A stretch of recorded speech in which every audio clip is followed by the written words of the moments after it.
Joe of Joe's Carp Adventures, and I wanted to do a little video about fishing puffs. I've had some people express interest in learning more about that. I'm going to do my best to at least give you a primer. First thing are these Gorilla light hooks, size number 1. That's the kind of hooks you use, and unlike fishing many other things,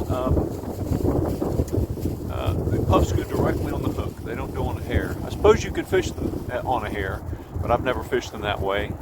And you can fish 1 or 2 puffs on the hook, your preference. I've caught on both.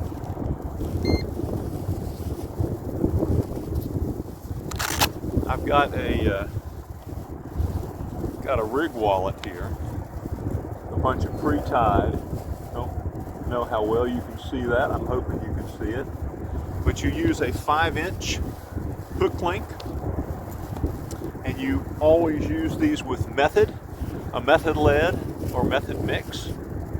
And typically after I've packed the lead with the method mix, and after I have put the puffs on the hook, and if I'm going to dip the puff in any kind of a flavoring, which I usually do, then I will stick the hook with the puffs on it back into the pack so that it helps to avoid tangles during the cast.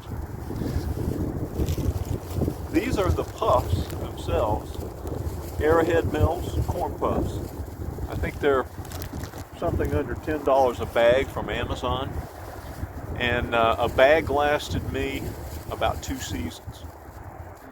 I started using these about 2 years ago, and I determined I would fish 1 rod with puffs and the rest of my rods with my other go-to baits. And my go-to baits at the time were a tiger nut tipped with plastic corn, a single piece of plastic corn, and maybe a corn stack of flavored corn of one sort or another.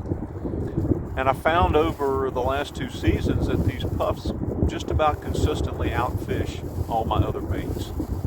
So now I'm fishing 3 rods with puffs, and that is at least when I fish more than 3 rods. If I fish like 6 rods, I'll fish 3 on the puffs, and I'll fish 3 with some of my other baits just to see if there's any preference. But the puffs continue to catch well. They're one of my confidence baits now.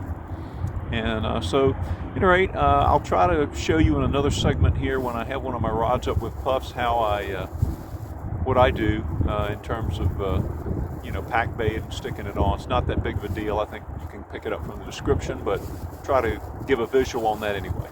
That's it for now, and I hope that's helpful for those of you who are interested in getting into puffs. They've been very, very effective for me. All right, I'm going to try to use this camera to demonstrate putting puffs on and all that good stuff. Here's the bag, as you can see. I'm hoping you can see it.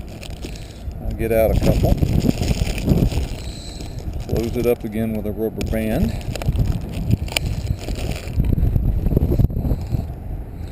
And here's my method lead, already packed. I'm going to hook on a puff or 2 right on the hook itself. I think I'll leave that at 1. I don't know, maybe a second. We'll see.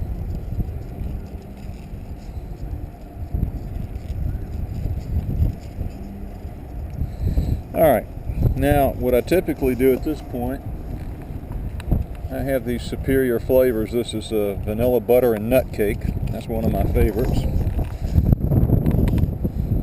But I have several. Let's see, I can't fit it in there. Those puffs are too big. So maybe I'll just pour a little bit on there. Normally I dip them, usually I can fit the puffs in. As I was saying, I just hooked this right onto the method ball. And since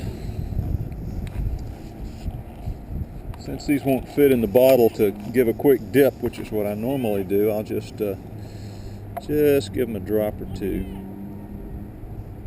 There we go. Just so they have a little bit more flavor, a little extra something. And now we're ready to cast.